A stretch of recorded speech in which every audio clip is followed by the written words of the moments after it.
Oh, hey, now I'm back. All right, so how does Mark Carney win this next election? See, now a lot of people view his lack of political experience as one of two things. Either it's a positive, he doesn't have any baggage, or a negative, he's not experienced, right? I think that's going to be a point that is going to be hammered home, that he isn't experienced and he doesn't know how to lead at a time of crisis. We all know it's BS. I mean, Bank of Canada during the 2008 subprime crisis, Bank of England during Brexit. I mean, the guy knows how to handle stuff in a crisis, right? The not being elected thing, yeah, could be a weight around his neck, right? But I don't really think so. I mean, at this point at time in what Canadians are looking for, in my opinion, I mean, and I'm just one guy, I think people are looking for a steady hand. They're looking for reassurance, and they want to know that they can feel comfortable in the decisions that are being made are in the best interests of them and their country, right? And I don't think Canadians are really interested in flashy politics. Justin Trudeau was, love him or hate him, but, he was an eloquent speaker, flashier kind of guy, huggy, wore fancy, funny socks, right? Carney's none of those things, right? And I think that's kind of what Canadians are looking for. Now, you got to look at a guy like Pierre Poilievre, right? I mean, in my own personal instances, I've never liked Pierre Poilievre since day one. Never in my world, and even more so since he's become leader. He's too much like Trump and right wing populist government and slogans and anger and division. I never liked Trump from day one either, for the exact same reasons. And as I said in my previous post, I don't view myself as, like overly left wing, right? I'm a pretty centrist guy with fiscal responsibility. There's things in a conservative platform that I do agree with, right? But what Trump is not conservative politics by any stretch of the imagination, and neither is Pierre Poilievre, right? And so for me, it just never appealed to me, and that's where Mark Carney is gonna have issues. Pierre Poilievre is okay with getting into the weeds and slandering, trash talking, and all that stuff.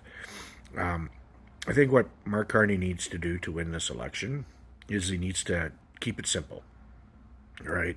Don't go out spouting off promises to everybody for everything at every time, right? Like, you have your priorities that Canadians are concerned about, right? The economy, cost of living, Trump, healthcare, right? Social safety net. Those are the big ones, right? Historically, they're typically average Canadian, gripe string on an election. More so now in this cycle. But top of mind is Trump and the economy and these tariffs and, what's going to happen in the future. We got 4 years to go, and it's going to be a long 4 years, right? So Canadians are looking for more than just slogans and anger. So I think Mark Carney, if he just keeps it simple and just keeps it to, the important issues of the time and just keeps his messaging on that. It's good to see that he is not resorting to mudslinging, but he will point out things. A couple of days ago, he had made a comment. Pierre Poilievre was making a comment about Carney and his blind trusts and all this other stuff like that. And, Mark Carney made a dig at him by saying, Pierre Poilievre's never done anything in the business world, in the private sector. He's only ever been a politician, right? So it's good to see that he's willing to, get the elbows in there and everything like that. I just hope that they don't revert to, cheap slogans and stuff. I don't think he will. Carney seems like he's a pretty serious guy. So that's number one. He's got to just limit himself to the issues of the day. Don't get sucked into this woke bullshit and, the weeds that Pierre Poilievre wants to take him in. Number two, I think he needs to he needs to work on his social media presence. I mean, the Liberal Party is doing some things, but he needs to do more, or his election team or something like that. They really need to get the message out and show Carney as a regular person, because that's going to be a big thing as well too. He's going to be painted as this elitist banker, right? WEF globalist, right? And from the limited time I've seen of the guy and his interviews and his Jon Stewart stuff, and just doing digging on the type of person that he is, and just hearing him speak, yeah, he's a serious guy, but he looks like he has a sense of humor, and he's a real person. All right, so, but he needs to work on their social media presence, and that I think is going to be important. And he also, he's done work on his French and things of that nature there. It's all important. So, but I don't think that's a defining thing. This election, I think the Quebecois and Quebecers are, they're going to be a little bit more forgiving for his French maybe being choppy and stuff, because these are times where it's like, well, do I want a guy who knows how to steer an economy through a crisis, or do I want a guy who can speak really, really good French? All right. And then when it comes to the debates, right? We've seen enough of Mark Carney now that he is not an exciting guy. He's not one to get emotional. He's a clear, concise thinker. And you can see during press conferences and, when he gets asked questions, he just doesn't answer right away. Sometimes, stop. He'll give thought, come up with a measured response. He just needs to keep doing that. The debate may be boring. Pierre Poilievre may, poke him and everything like that, and try and get a reaction out of him, but he's just got to stay steady and just keep hammering the three core messages that make up the platform. What are you going to do for people, the country, and the economy? Right? Trump, country, economy, right? Those are the big things.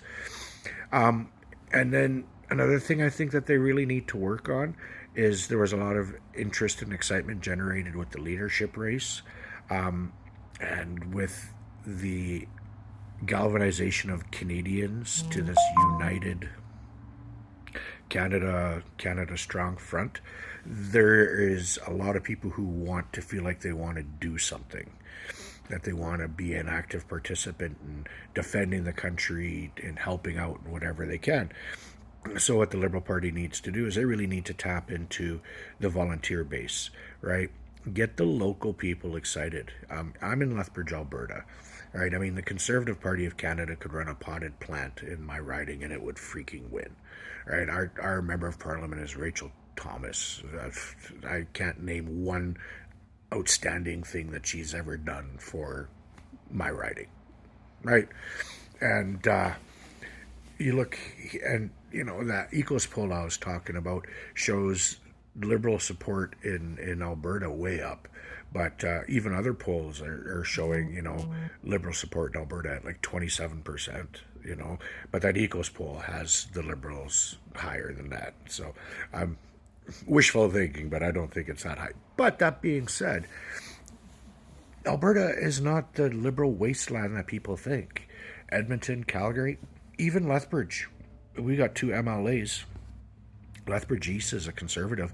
Lethbridge West is an NDP, and it's been NDP for years, right? So, I mean, the urban areas in Alberta aren't the wastelands, right? So, if he utilizes those few things and just keeps his campaign simple, don't make it flashy. People don't want flashy. They want steady hands. They want information. They want to be told the truth.